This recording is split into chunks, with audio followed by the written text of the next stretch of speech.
예수께서 사역을 하시면서 일생에 물러가실 때가 있었고 다가서실 때가 있었다. 우리 하나님 말씀을 계속 나누고 있습니다. 세례 요한이 잡히셨다는 말씀을 들으셨을 때, 또 요한이 죽은 후에 빌라도가 만나기를 원한다는 이야기를 들으셨을 때, 예수님께서는 오히려 물러가셔서 주신 사명을 그곳에서 감당하셨고, 그리고 이제 마지막 6개월 정도의 사역을 유대와 예루살렘 지역에서 감당하시면서 이제는 다시 예루살렘으로, 그리고 십자가의 사명으로 다가가시는 일을 계속하시는 것을 제가 지난주에 나누었습니다. 지난주에는 초막절이라는 절기를 요한복음 7장에서 나눴죠. 초막절에 예수님께서 예루살렘으로 가셨다. 누가복음 9장에서는 반드시 예루살렘에 가야 되겠다고 결심하셨다, 이렇게 적고 있죠. 결심이라는 게 무엇이냐면, 시도했는데 어려움을 겪었지만 다시 또 그 일을 했다는 거예요. 별게 아닙니다. 결심은 힘줘서 하는 게 아니라 끈질기게 하는 거예요. 그래서 내 새벽 예배 해야 되겠다. 아침에 잘 일어나다 못 일어났죠. 그럼 그 다음에 또 다시 한번 하는 게 좋은 결심이지, 힘써가지고 하다가 한 번 안 되면 이제 그만두는다, 그만둬 버리면 좋은 결심 아닙니다. 예수님께서는 예루살렘으로 올라가셔서 사역하시다가, 그리고 그곳에서 이런저런 문제를 겪으실 때 다시 되돌아오셔서 거하시던 곳으로 또 사역하시고, 좀 피하기도 하시고, 그렇게 하시면서 지속적으로 결국 그 모든 사명을 감당하셨거든요. 이 지속성이라는 것이 이 결심에서 중요합니다. 그런데 이것이 예수님의 생애에 언제부터 있었던 일인가, 이걸 좀 돌아봐야 돼요. 지난주에는 초막절에 예수님께서 예루살렘 가셨다, 그리고 오늘은 수전절에 가셨다 그러거든요. 이 초막절은 언젠가, 이스라엘의 달력을 좀 이해해야 되는데, 이스라엘 달력은 음력을 기본으로 하고 있습니다. 우린 양력이죠. 음력 아시죠? 음력이 생일이면 어떻다? 손주가 몰라준다, 이런 단점이 있죠. 그러니까 양력으로 진즉에 고쳐야 손주가 기억해주지, 계속 바뀐단 말이에요. 왜 바뀌는가? 음력은 달이 지구로 한 바퀴 도는 그 시간을 맞춥니다. 그래서 이제 상망이라고 보름달이 되고 금음달이 되는 걸 맞추다 보니까, 달이 지구를 한 바퀴, 지구는 태양을 365일 만에 돈다면 달은 29.6일이 조금 넘게 돕니다. 그래서 참 애매하죠. 하루도 아니고 애매한 시간에 도니까, 그래서 음력은 30일, 29일, 30일, 29일 이렇게 반복되게 돼 있어요. 그 달의 주기와 맞추는 겁니다. 이러고 나면 1년에 한 11일 정도가 안 맞습니다. 그럼 이거를 중간중간에 끼워 넣어서 맞추는 방법이 있고, 유대인들은 그렇게 하지 않고 2, 3년에 한 번씩 한 달을 추가해요. 한 달에. 그래서 2, 3년에 한 번씩 12월이 두 번입니다. 12월이 두 번. 그래서 두 번째 12월이라고 그분들 부르는데, 이렇게 되다 보니까 이게 이제 종교적인 달력에서 그렇거든요. 그러면 초막절이 우리나라 양력으로 하면 10월 초쯤 됐다, 일주일하고, 그다음에 수전절은 그로부터 두 달 10일 후입니다. 그래서 12월 초하순 이렇게 해서 됩니다. 그다음에 12월이 한 번 더 있느냐 없느냐에 따라서 그 다음 6월절까지 기간이 결정이 돼요. 그래서 6월절과 우리 기독교의 절기가 비슷한 날이 부활절이거든요. 예수님께서 6월절 날 마지막 만찬을 하시고, 그 다음에 그 다음날 잡혀서 십자가에서 순교하시고 죽으셨다가 3일 만에 부활하시니까 부활절 며칠 전이 6월절이 되는 거예요. 이렇게 해서 부활절이 계속 왔다 갔다 합니다. 여러분, 올해는 부활절이 4월인데 빠를 때는 3월 말에도 있거든요. 그 앞에 유대인들의 12월이 한 달 더 들어가면 이거 뒤쪽으로 쭉 늘어나고, 이제 한 2, 3년 되면서 다시 3월로 당겨지고 또 뒤로 쭉 늘어나고, 이런 구조로 돼 있어서 그래요. 예수님께서 어쨌든 마지막에 초막절부터 6월절까지 9월, 10월, 12월, 그 다음에 3월 혹은 4월, 6개월 정도 마지막 사역을 하시는데, 어디로? 예루살렘으로 가셨다는 거예요. 이거 왜 중요하냐면, 우리 인생의 주기를 보더라도요, 우리가 자연생애로 90년 정도 사신다, 그럼 되게 30살 정도에는 되게 비슷하게 해요. 젊은이들 같으면 결혼 준비를 한참 하겠죠, 되게 요즘에는. 그 다음에 40살, 45살 되면은 이제 자기가 평생 할 안정적인 일을 보통 정합니다. 그때까지 못 정하고 방황하는 사람도 있고, 바꾸는 일도 있지만 중간에 바꾼 것뿐이지 그때 또 정해요. 그리고 60살, 70살, 80살, 이렇게 그 시기가 되면 뭘 이렇게 하시는데요. 몇 년 전부터 어떤 일이 있었느냐면 한 70 전후 되신 분들이 교회에 이렇게 갑자기 믿음이 참 좋은 분들이 나타나세요. 미국에 살다 오신 분들이 또는 해외에서 생활하시다가 나 노년은 고국 가서 보내고 싶어 이렇게 돌아오시더라고요. 여러분은 뭐 한국에 있으니까 고국에 더 가실 일이 없지만 그분들은 그렇대요. 그래서 이 근처에 이제 새로 지어진 집들을 얻어서 오신 분들이 교회를 찾아서 오신 케이스가 있었습니다. 그럼 예수님께서 마지막 6개월을 보내셔야 합니다. 고향 집으로 가겠습니까? 일하던 유대로 가겠습니까? 고향은 북쪽 갈릴리고 일하던 사역지, 주 사역지는 유대 지역인데 예수님은 유대 지역으로 가셨다는 거예요. 그러면 마지막 6개월, 내가 이 지상생의 마지막 6개월을 보내는데 고향으로 가는 사람과 사역지로 가는 사람은 무엇 때문에 그 차이가 발생하는가? 자기 생명을 보는 관점에서 차이가 나는 거죠. 그냥 편안하게 눈 감는 게 인생의 목적인 사람은 고향으로 가시겠고, 혹시나 내가 누울 자리를 보지 못하고 길가에서 생명을 잃더라도 내 사역하는 곳이 내가 갈 곳이다 그러면 사역지로 가시겠죠. 예수님은 그렇게 보셨다는 거예요. 그러니까 물러서실 때도 예수님은 복음을 전한다는 사역을 생각하셨고, 예루살렘으로 다가가실 때도 당연히 내가 저 예루살렘에서 내가 안 됐었는데 이번에 한번 성공 좀 해보자, 이런 세속적인 성공의 욕망이 아니라 하나님이 맡기신 일을 완성하기 위해서 그쪽으로 가셨다는 거예요. 물러서든 다가서든 사실은 이 모든 일을 결정하는 것은 지속적인 예수님의 비전이었습니다. 예수님께서 이 비전을 완성하기 위해 수전절에 다시 갈 때, 이로부터 이제 3달 정도 또는 4달 정도 후에는 예수님은 십자가를 지실 것인데 얼마나 마음이 간절하셨는지 다시 예루살렘 성전으로 가시고 그 예루살렘 안에 있는 솔로몬 행각이라는 곳에서 또 예루살렘에서 또 말씀을 전하시는 거예요. 24절 보면은 이때 유대인들이 상당히 공격적으로 예수님께 묻습니다. 애워싸고 느낌이 오십니까? 그냥 거기 사람이 많이 모였다라고 하지 않고 요한이 애워쌌다라고 하는 것은 그 당시 현장 분위기를 우리에게 전해주는 거예요. 예수님은 지금 혼자세요. 물론 제자들이 좀 있긴 하지만 어쨌든지 이 한 분 예수님을 쭉 애워싸고, 그리고 이분들이 얼마나 무시무시하냐면 그 예루살렘에 있는 분들은 그 성 내에 사는 사람들 숫자도 많지 않았고 사회적으로 상당히 지위가 있고 권력 있는 분들이거든요. 그분들이 당신이 언제까지 우리의 마음을 의문이 생기게 합니까? 그리스도면, 구원자, 메시아면, 우리가 기다리는 그분이면 밝히 말씀하세요. 분명히 얘기해 주세요. 그럼 예수님 지금까지 분명히 얘기 안 하셨나?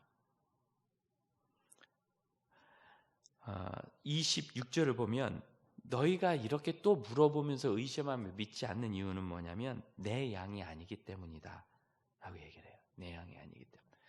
우리가 증거가 없어서 예수님 못 믿는 거 아니고 또 지혜나 지식이 부족해서 못 믿는 게 아니고요. 예수님 양이 아니기 때문이라는 거예요. 그럼 이 얘기를 왜 하셨을까요? 너희는 내 양 아니라 틀렸다. 그러려고 하신 거예요? 어떤 분들은 또 이런 말에 상처받으시더라고요. 예수님이라면 끝까지 끌어주셔야지 왜 내 양이 아님으로 모른다 하시냐. 이 말이 적혀 있다는 건 뭐냐면 내 양이 되라고 말씀하신 거예요. 지금 이분들이 계속 예수님을 공격할 구실만 찾으면서 당신이 정말 그리스도 맞습니까? 물어보는 이유는 믿기 위해서가 아니라 꼬투리를 잡고 예수님을 계속 반대하려고. 왜? 반대하기로 지금 결정되어 있기 때문에. 반대하기로 결정되어 있기 때문에. 이제 존경 많은 홍정길 목사님께서 오랫동안 통일운동하고 북방운동한다고 아주 진보 좌파 목사라고 이렇게 비난을 좀 많이 당하셨는데 최근에 이런저런 일에 대해서 좀 정부 비판적인 목소리를 한두 번 내셨더니 금방 극보수 우파 꼴보수 이런 표현 쓰지 막 이러면서 공격을 해요. 참 이상하죠. 그분이 하신 말씀 그 뜻이 무엇인가 이게 아니라 진영부터 정해놓는 거예요. 그분 말씀이 옳구나, 저 말씀은 틀렸네, 이게 아니라 저렇게 얘기하면 내 반대편, 저렇게 얘기하면 내 편, 이렇게 바라보는 거예요. 이게 뭐죠? 마음을 먼저 정해놓고 나머지를 이해하는 거죠. 제가 홍정일 목사님을 지금 20년 배웠는데요. 그분은 절대로 좌파도 우파도 아니고 예수님 파시고 그리고 정말 나라와 민족과 영혼과 성도들 그리고 국민들의 삶을 사랑하시고 아낍니다. 굳이 현실 정치에서 얘기하면 백성파라고 할까요? 그러나 그분이 하신 말에 있는 뜻에 옳고 그름은 따지지 않고 방향을 정해놓듯이 여기 있는 유대인들은 예수님은 하나님의 뜻에 반대되는 나쁜 분이야, 쉽게 얘기하면. 그렇게 진영을 먼저 정해놓고 나머지들을 다 이해하려고 하는 거예요. 그러니까 예수님께서 뭐라고 하시느냐면 25절, 내가 너희에게 말하였을 때 믿지 아니하는도다. 여기서 우리가 믿음이 어떻게 생기는지를 하나 알 수 있는데, 믿음은 말씀을 통해 생깁니다. 진리, 믿음이라는 건 진리의 말씀을 통하여 나의 자신을 발견하는 거예요. 여러분 스스로를 어떻게 이해하세요? 대개는 이 현상 속에서 이해합니다. 이 사회 속에 있다는 것은 굉장히 중요하거든요. 지금 저와 여러분이 바뀐 거 아무것도 없지만 이 중에 뭐 코로나가 다 왔다 여러분 안 걸린 거 보니까 다 도망간 모양이에요. 눈이 부리부리 하셔서. 그래서 우리는 바뀐 게 아무것도 없어요. 그 직장에, 그 가정에, 그 교회에, 그리고 그 건강 그대로예요. 하지만 사회 분위기가 다 바꾸고 상황이 바뀌니까 저희가 모든 부분에 있어서 제한을 받고 어려움을 겪죠. 우리는 상황 속에서 움직일 수밖에 없는 사람입니다. 그러다 보니까 자기 자신을 잡고 환경, 상황, 다른 사람과 관해서 이해하려고 하는 그런 습관들을 가지고 있습니다. 하나님께서 아담에게 아담아 네가 어디 있느냐? 제가요 벌거벗어서 창피해서 숨었습니다. 그때 사단이 아담을 유혹했던 말이 뭐예요? 참 사단은 이단은 항상 맞는 것과 틀리는 걸 섞어서 얘기하는데 이 선과학을 알게 하는 나무의 열매를 먹으면 내가 눈이 밝아져서 하나님처럼 되리라. 눈이 밝아진 건 맞았어요. 하지만 하나님처럼 되진 않았어요. 죽음이 왔죠. 눈이 밝아져서 뭘 봤어요? 수치를 봤어요. 수치라는 게 뭐죠? 내가 벌거벗었다. 누가 나를 본다는 거예요. 그러니까 하나님과 나와의 관계가 사라지고 사람들의 시선을 의식하고 심지어 하나님 앞에서도 시선이에요.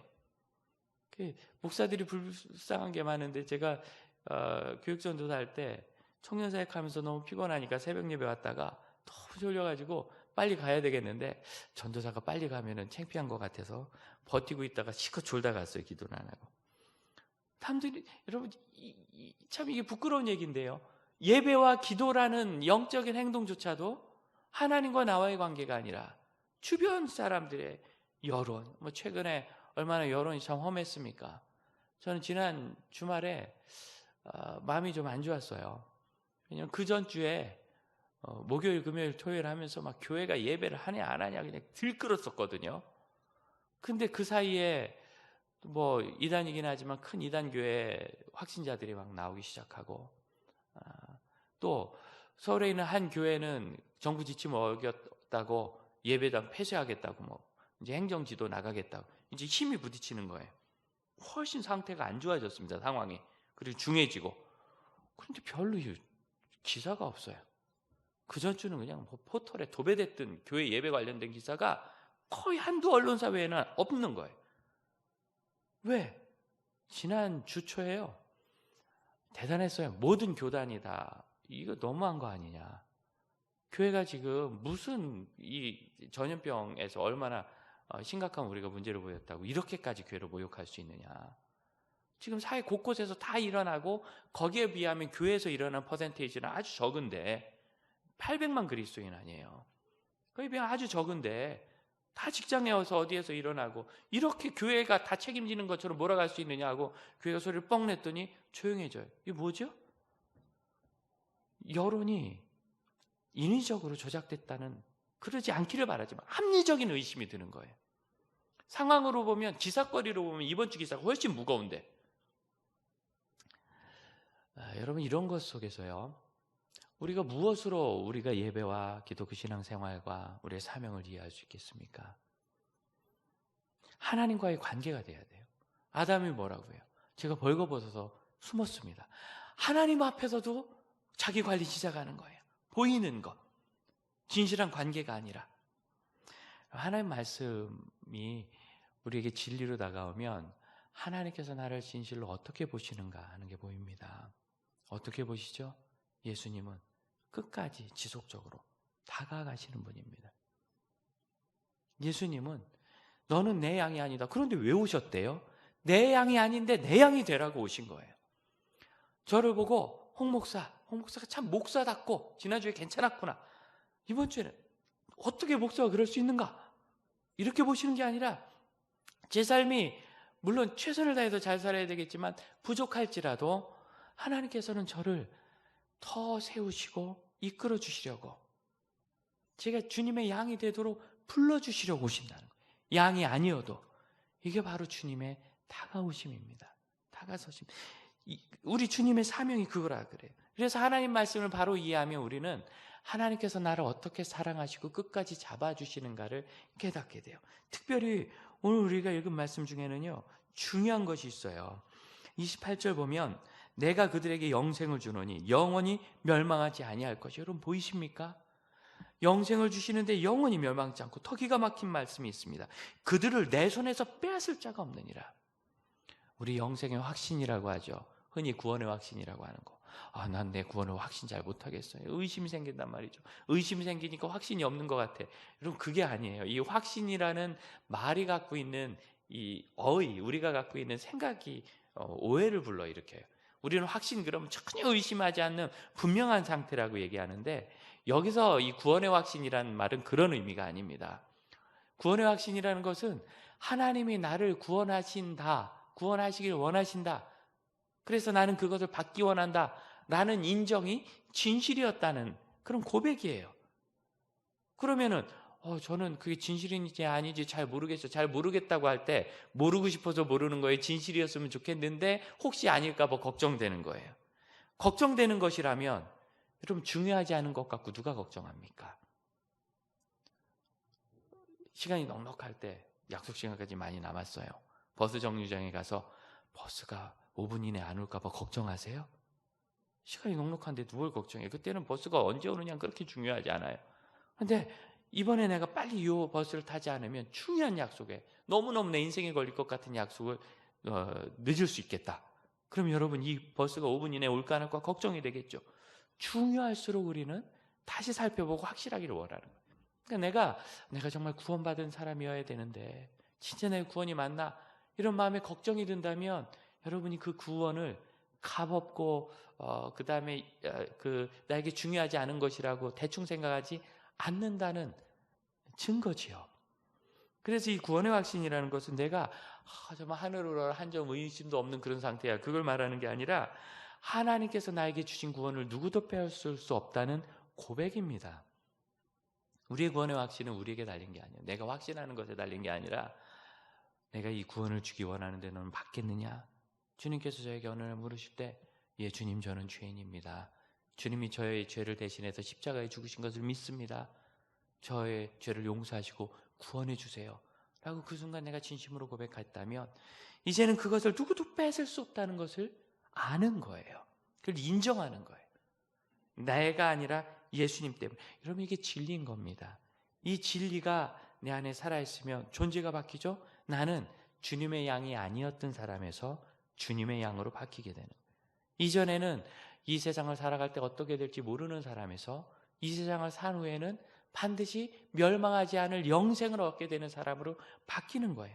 그러면 이 세상 살아가는 동안 바라봐야 될 것이 그냥 어디서 자리 잘 잡고 편하게 누워서 그냥 평안한 얼굴로 죽었어요, 이게 아니라 평안한 얼굴로 죽었든지 순교의 제물이 되었든지 내가 하나님의 뜻을 따르기 위해서 최선을 다했습니다 라는 그 사실이 될 것입니다.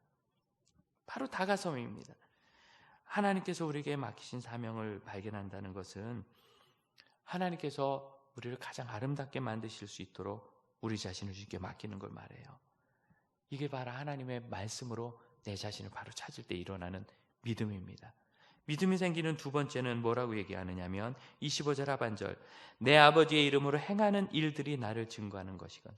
예수님이 하신 일들이 있어요. 놀라운 기적들이. 그것을 증거하는 거예요. 그런데 여러분 이 기적이라는 건 뭐냐면 하나님의 말씀이 진실이라는 것을 그대로 보여줘요. 이래서 이걸 표적이라고 합니다. 표적. 자, 오병이의 사건으로 다시 돌아가 봅시다. 그날 저녁에 해질 무렵에 그들은 배고픈 들에서 작은 도시락 하나로 2만 명 넘게 먹고도 12바구니가 남았다. 대단한 걸 경험했는데 그럼 그때까지 아침부터 저녁까지 무슨 일이 있었는가? 성경을 보니까 예수님의 말씀을 전하시고 병자를 고치시고 또 말씀을 전하시고 귀신을 쫓아내시고 말씀과 그분이 하시는 놀라운 기적, 이것이 계속 반복됐단 말이죠. 이게 표적이라는 거예요. 그래서 예수님은 그분이 하시는 말씀이 진실이라는 것을 믿을 만한 충분한 증거들이 있었어요. 앞으로 한번 좀 넘어가 보시겠어요? 우리가 지난번에 요한복음 7장 1절, 2절 초막절에 대한 이야기했죠. 초막절에 예수님께서 가셔서 어떻게 하시는가? 7장 15절 유대인들이 놀라워할 만큼 하나님의 말씀을 쭉 전했습니다. 그럼에도 불구하고 그들은 예수님을 믿지 않고 예수님을 해치려고 그렇게 들었습니다. 7장 37절 38절 한번 보세요. 명절 끝날에 예수께서 서서 외쳐 이르시되 누구든지 목마르거든 내게로 와서 마시라. 이것은 예수님을 믿는 사람들이 성경의 이름과 같이 성령이 충만한 생수의 강이 흘러내리라는 예수님의 말씀이었습니다. 이 비유를 왜 드셨느냐면 초막절은 추수감사의 절기였어요. 원래 광야 생활을 하던 것을 기념했는데 이제 그 후대로 가면서 추수감사의 절기가 되어가지고 큰 감사절 축제를 벌였습니다. 그런데 이때는 건기의 마지막 끝에 있는 절기예요. 그래서 이게 끝나면 그 다음에는 이제 비가 옵니다. 이른 비가. 그러면서 우기가 시작되고 광야가 싹이 나기 시작해야 되거든요. 그러니까 이 초막절 절기의 끝에서 예수님께서는 이른 비가 나도록 그 기다리는 사람들의 심령 속에 메말라 있잖아요. 나를 믿는 자는 성경의 이름과 같이 그 배에서 생수의 강이 흘러나리라고 말씀을 해주신 거예요. 그래서 이 절기와 적절한 말씀을 예수님께서 전해주셨어요. 그럼 수전절은 어떤 절기인가? 수전절은 흔히 빛의 절기라고 합니다. 원래 성경에 명령되어 있는 절기가 아니었는데 이스라엘 역사상 예수님 전 164년이라고 하는데 한 160여 년 전에 시리아의 왕 안티오쿠스가, 시리아의 왕 마리 왕이지만 사실은 로마 제국에 있는 그 밑에 이제 하수로 넘어가서 로마로 이게 통합되게 됩니다. 그쯤에 그 지역에서 한 지역을 담당하는 왕이었는데 도대체 이 유대인들이 말을 안 들어 먹어서 보니까 자기들은 제우스도 믿고 그러는데 여호와 하나님을 믿는다 해서 그렇다는 거 알았어요. 그래가지고 예루살렘으로 들어와서 성전을 아주 더럽게 해버렸습니다. 유대인들의 가증히 여기는 돼지 피를 뿌리고 우상을, 제우스 우상을 세우면서 하나님을 비웃은 거예요. 그러면 우리가 믿어 하나님보다 제우스가 더 위대한가 보다 그러고 돌아올 줄 알았는데 이 일이 유대인들을 깨웠습니다. 이럴 수가 있는가? 그래서 그들이 성전 회복 운동을 벌여가지고 결국 싸워서 이겨요. 이기고 성전을 탈환합니다.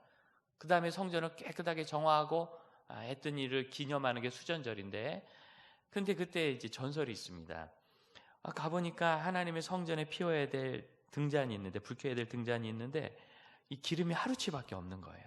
근데 이 기름은 성경이 명령하신 방법대로 정결하게 만들어야 돼서 만드는데 며칠 시간이 걸립니다. 어떻게 하지 하다가 그냥 불을 켰어요. 일단 하루치. 그런데 이 하루치 기름이 8일간 탔다 그래요. 전설이죠.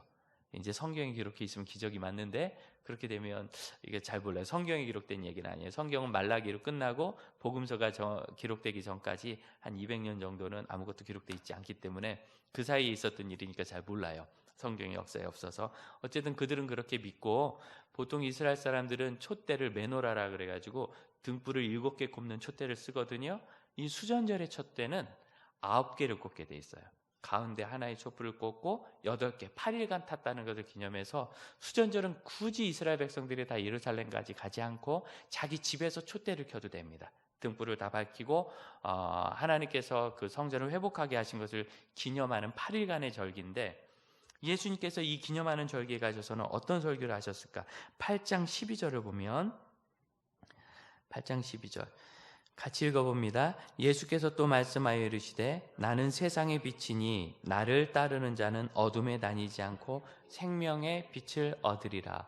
이 빛에 대한 설교가 딱 맞죠. 그래서 이게 수전절 표현보다 앞쪽에 있지만 초막절부터 수전절까지는 2달 열흘밖에 안 되는 기간이니까 이 설교가 수전절과 연관되어서 되었을 것이라고 보통 그렇게 해석을 합니다. 참 좋은 해석이라고 저는 생각합니다. 그래서 이 빛에 관한 이야기를 하고요. 유대인들은 그래도 영 믿지를 못해요. 그때 9장을 넘어가면 거기 나면서부터 맹인, 시각 장애인인 한 사람이 눈을 뜨게 된 장면이 나옵니다. 유대인의 속담 기억하세요? 눈은 마음의 창이니 몸의 창이니 눈이 밝으면 온몸이 밝을 것이라. 그래서 눈은 몸의 등불과 같거든요. 그러니까 눈이 감겨 있다는 것은 마치 성전이 문 닫은 것과 같고, 그런데 눈이 떠졌다는 것은 그가 빛을 봤다는 의미예요. 어두운 곳에 예수께서 빛을 오신 것처럼 이 어둠에 있던 이 사람이 빛을 본 겁니다. 눈을 뜬 겁니다. 그래서 너무 놀래가지고 그때부터 이 사람에 관한 이야기가, 성경에 어느 병자가 치유받은 이야기는 많이 나오지만 이 병자가 나와서 그 사람으로부터 어떤 일이 있는지 이렇게 자세히 기록된 것은 이거밖에 없어요. 근데 9장부터 시작해가지고 1절부터 시작해서 그 다음에 13절부터는 바리새인들과 이 사람이 막 논쟁하는 장면이 나옵니다. 이 사람은 눈을 떴는데 바리새인들은 자꾸 예수를 부인하니까 너무너무 답답해하는 거예요. 그래서 29절을 보면 이 사람은 어디서 왔는지 알지 못합니다. 30절, 이상하다. 이 사람은 내 눈을 뜨게 하였는데 당신들은 그가 어디에서 왔는지 알지 못하는도다. 이게 무슨 뜻이냐면 32절, 창세로부터 지금까지 시각장애인의 눈을 뜨게 했다는 얘기를 내가 못 들었는데 33절, 이 사람이 하나님으로부터 오시지 않았다면 이런 일을 어떻게 했겠습니까? 자기가 눈 뜬 일을 이 예수님이 하나님으로부터 온 분이라는 표적으로 삼고 있죠. 그러니까 지금 표적이 없는 게 아니에요. 예수님의 말씀이 진리라는 것을 이 사람은 지금 발견한 겁니다. 그래서 그것을 믿지 않으려고 하는 예수님의 양이 아닌 유대인들, 바리새인들과 논쟁을 하면서 얘기하는 거예요. 이걸 다시 얘기하면 너희가 보지 못한다고 하는 그 시각장애인은 눈을 떠서 예수를 보고 따르게 됐는데 진리를 보고 있다고 하는 너희는 마음을 가두니까 오히려 예수를 보지 못하는구나 라고 주님께서 말씀하신 셈인 거예요. 믿음은 어디서 오느냐면 하나님의 말씀을 따라 사는 사람들이 그 말씀 속에서, 그 말씀을 따르는 삶 속에서 하나님 역사하시는 것을 경험하면서 옵니다. 기독교 신앙이 강한 거는요, 논리를 따져서 강한 게 아니에요. 논리, 이거 중요하죠. 말씀 중요하죠. 우리 안에 살아있죠. 어느 날 깨달아진다니까요. 아, 내가 그런 사람이었구나. 은혜가 되고. 그런데 그것이 이제는 그럼 나는 그런 사람이니까 어떡할까? 내 양은 내 음성을 듣고 나를 따르느니라. 예수님께서 말씀하신 대로 예수님을 따라서 내 삶의 방향을 조정하기 시작할 때 하나님께서 각 사람의 삶에 기적을 일으키시는 거예요. 변화를 주시고 정말 하나님이 하셨구나, 하나님이 변화시키셨구나, 바꾸셨구나, 그걸 경험하는 일이 생기는 거죠. 그래서 주님을 따르는 거예요.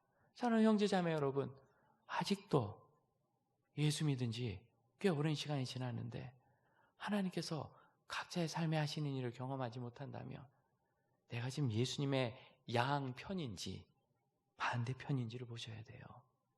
와서 말씀은 듣고 끄떡끄떡하며 논리적으로 인정하지만 난 그래서 예수님의 하나님의 아들이고 내 삶을 변화시킬 구세주시라는 것 혹시 못 믿는 것은 아닌지, 그냥 대충 마음 닫아놓고 왔다 갔다 하는 것은 아닌지 기억하세요. 너희는 내 양이 아니므로 내 말을 들어도 믿어지지 않고 내가 한 이 일도 믿어지지 않는구나.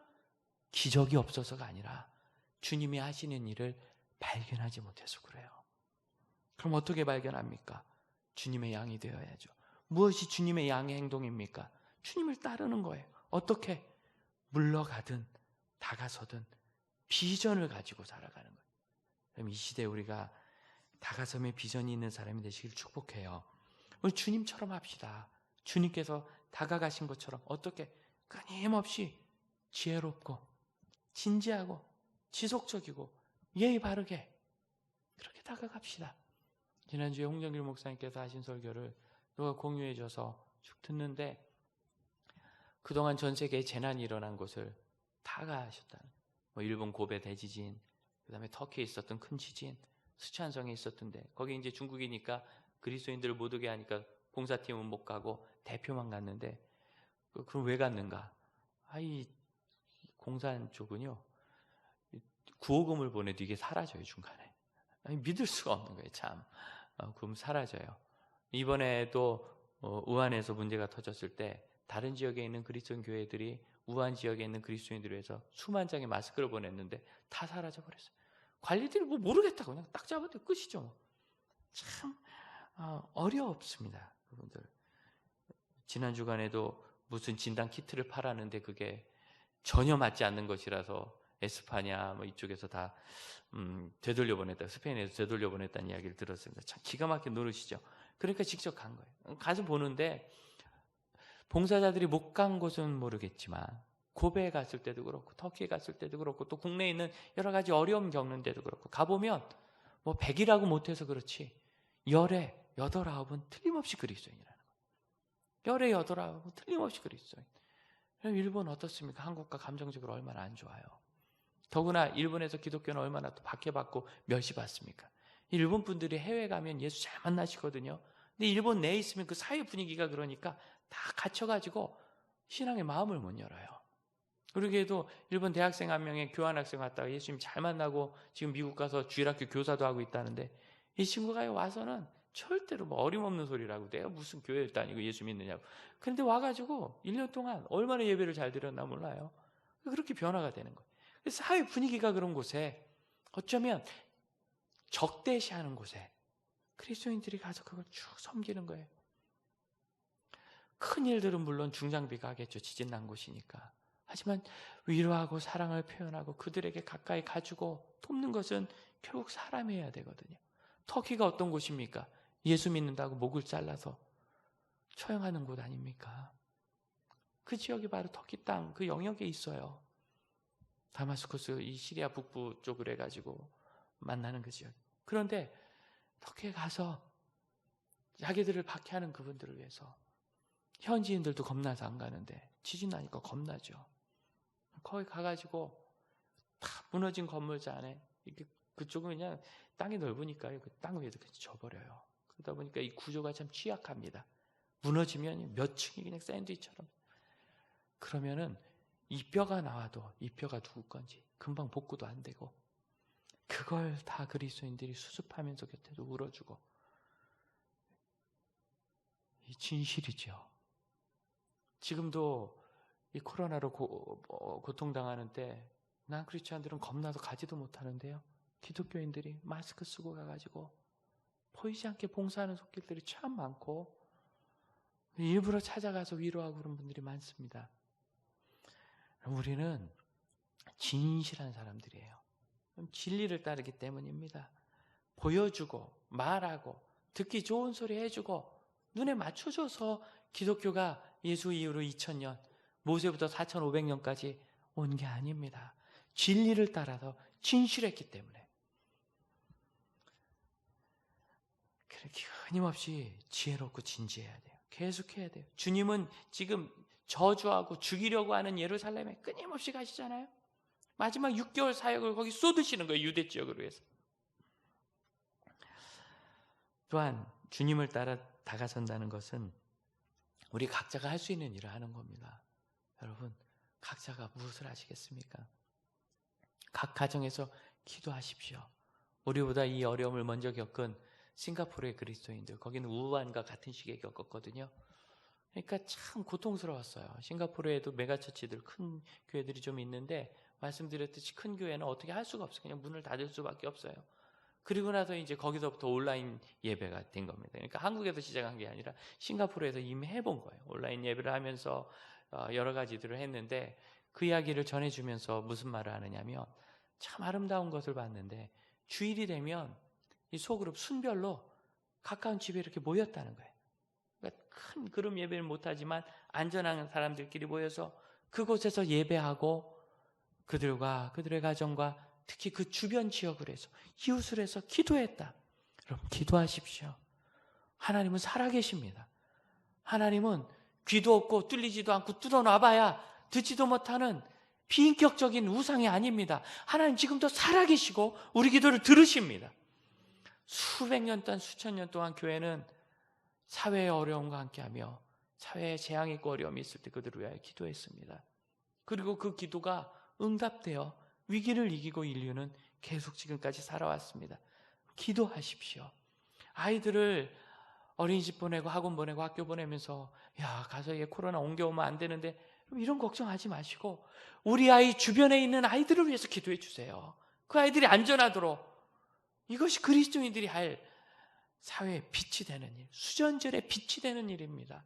예수님이 하셨던 것처럼 모두가 자기를 보호하려고 지금 정신이 없는데 그것이 아니라 사회를 바르고 건강하게 하여 근원적인 치료를 이루어내는 일, 이를 우리가 기도하면서 곳곳의 자리에서 내가 영향 미칠 만큼, 예수님 말씀하시잖아요. 천국은 3마리나 되는 가루 속에 풀어놓은 요만한 누룩과 같다. 이만큼 큰 밀가루 속에 요만큼 누룩이 들어가 보면 얼마나 보잘것없겠어요. 하지만 이 누룩은 끊임없이 자기가 떨어진 그 자리에서 주변의 밀가루를 변화시키기 시작합니다. 그래서 처음에 표가 안 나지만 갑자기 시간이 되면 확 불어나는 거예요. 그때까지 기하급수적으로 들어가는 그 순간까지 내가 처해 있는 곳에서, 여러분의 직장과 이웃으로 해서 기도하십시오. 모여서 기도하십시오. 그 싱가포르의 교회가 무슨 근거로 얘기하는지 모르지만 이런 얘기를 전해왔어요. 이 사태가 지나면 기도한 교회와 기도하지 않은 교회가 구분될 것이다. 무슨 근거인지는 모르겠습니다. 기도한 사람과 기도하지 않은 사람이 구분될 겁니다. 또한 여러분, 이 시대에 잘 계획을 하셔야 됩니다. 예수님께서는 초막절에 예루살렘을 가셨다가 막 거절당하시니까 감람산으로, 베다니로, 또 수전절에 가셨다가 거절당하니까 요단강 건너편에 사역하시던 곳으로, 어디죠? 처음 사역하셨던 곳이에요. 세례 요한에게 세례받은 곳, 그 유대 지역으로 다시 가셔서 거기서 계속, 거기는 예루살렘이 가깝거든요. 계속 예루살렘을 방문하면서 유대 지역으로 해서 사역하십니다. 이게 왜 그럴까요? 이게 별거 아닌 것 같지만 굉장히 큰 변화입니다. 자, 2년여 전에는 예수님께서 세례 요한이 잡혔다는 소리를 들으시고 멀리 고향으로, 북쪽으로 올라가셨단 말이에요. 근데 이번에는 그러지 않고 가까이 있는 감람산이나 또 베단이나 이런 그 요단강 지역으로 이동하셨어요. 왜? 생각이 있으시거든요. 계획이. 사람은 관성이 있어서요, 하던 대로 하게 돼 있어요. 하던 대로. 끝나면 하던 대로. 예수님께서 계획이 없고 생각이 없고 결심이 없으셨다면 이때도 예루살렘에서 시끄러우니까 다시 고향으로 가셨을지 몰라요. 그런데 예수님은 분명히 계획하신 거예요. 지금 우리가 계획을 해야 돼요. 무엇을?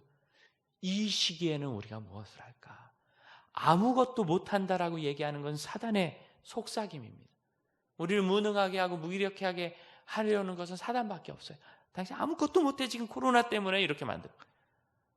우리가 할 수 있는 게 많이 있습니다. 지금 할 수 있는 걸 계획하십시오. 그리고 가까운 미래에 할 일을 계획하십시오.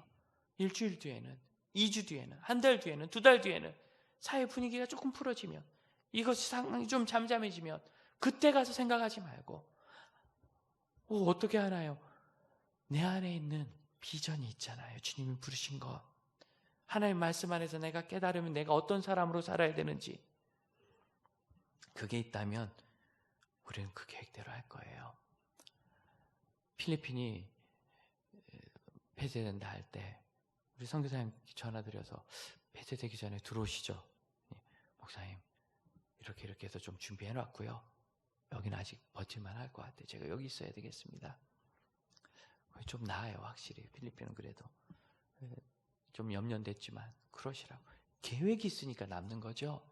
계획이 없으면 폐쇄된다 소리 듣자마자 보따리 싸게 돼 있어요. 생각을 하니까. 지난 금요일은 페루에서 200여 명 탄 전세기가 들어왔답니다. 우리나라 항공이 띄우지도 못해서 멕시코 항공을 빌려서 그렇게 멕시코를 거쳐서 왔어요. 24시간을 비행기를 타고 와야 돼요. 그 티켓이 이렇게 급해가지고 인쇄도 못하고요, 사인펜으로 썼어요. 사인펜으로 쓴 비행기표 못 보셨죠? 야, 저는 볼펜으로 좌석표 해준 거 타봤어요. 근데 완전히 사인펜으로 다 그냥 이름부터 다 썼어요. 처음 봤어요, 아주.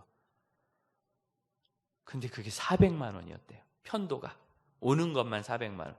제가 그 근처에 있는 브라질 갔다 올 때 왕복 100만 원에 갔다 왔는데 그 8배입니다, 400만 원. 이야, 그것도 그 비싼 걸 타고서 왔다고 참 안심하고, 우리나라가 참 괜찮다 그 생각했어요. 그런데 한편으로 제 마음이 좀 슬펐습니다. 우리 청년 지인이, 부모님 박성교사님, 최성교사님이 아직도 페루 리마 근처에 있는 아마존 쪽 정글 밀림에서 선교하고 계세요. 들어보니 의사도 다 떠났답니다. 그 지역은. 의사도 다 버림받은 곳에서 우기라 지금 비가 오는데 찬비 맞아가지고 원주민들이 죄다 지금 감기 걸리고 있어요. 이 사람 감기인지 코로나인지 어떻게 알아요? 그곳을 마스크를 쓰고 장갑을 쓰고 다니면서 작년 가을에 선교팀이 남겨주는 의약품 들고 가서 해열제, 소염제 이런 거 나눠주면서 기도해주고 잘 건강 지키라고 격려하고 물 끓여 마시라고 하고. 여러분, 그런데 그 페루로부터 돌아온 비행기를 볼 때 이 선교사님 딸 마음이 어땠을까 생각해 보는 거예요. 60을 바라보는 부모님이 거기서 의사도 떠나버린 곳에서 본인이 뭘 안다고 지키면서. 그런데 오히려 선교사님들이 이렇게 말해요. 의사까지 가버려줘서 이분들이 드디어 예수님이 특별한 분이구나 하는 걸 보기 시작한다고. 참 다행이라고. 기준이 달라지는 거예요. 다 가는데 나는 못 갔구나가 아니라 한국선교사연합회에서 권면한 대로 지혜롭고 순결하게 현지에서 자기 자신을 잘 관리하면서 사명을 감당하십시오 했던 그 일을 권고하기 이전부터 계획해서 이미 실시하고 있는 거죠. 계획입니다. 나는 이때 어떻게 해야 되는가? 사랑하는 형제자매 여러분, 주님이 다가섰다는 것을 그냥 때 되니까 갔다 하고 쉽게 생각하지 맙시다.